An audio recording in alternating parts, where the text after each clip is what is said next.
Paulo Avellino's view on marriage. I believe in marriage. Why? Because if you find the person you love and you're willing to sacrifice and to commit to them for your whole life, then might as well marry them. I think that's the best gift you could give someone you love.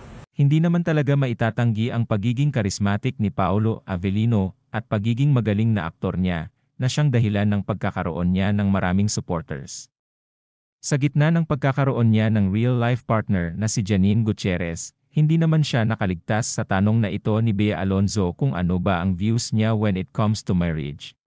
Diba, we've got Catholics, Christian country, we've got Muslims now, so they marry the people they love.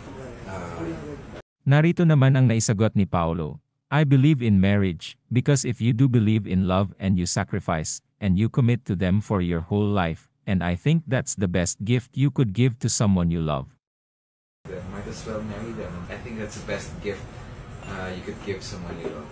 Saad pa nito na lalo namang ikinakilig ito ng mga Paunin fans, dahil sigurado daw na magiging mabuting asawa si Paulo Avellino kay Janine Gutierrez kung sakali mang sa simbahan na talaga ang kanilang tuloy, dahil talagang naniniwala pa din ito sa marriage, and ang pag-aasawa para sa kanya ay sagrado.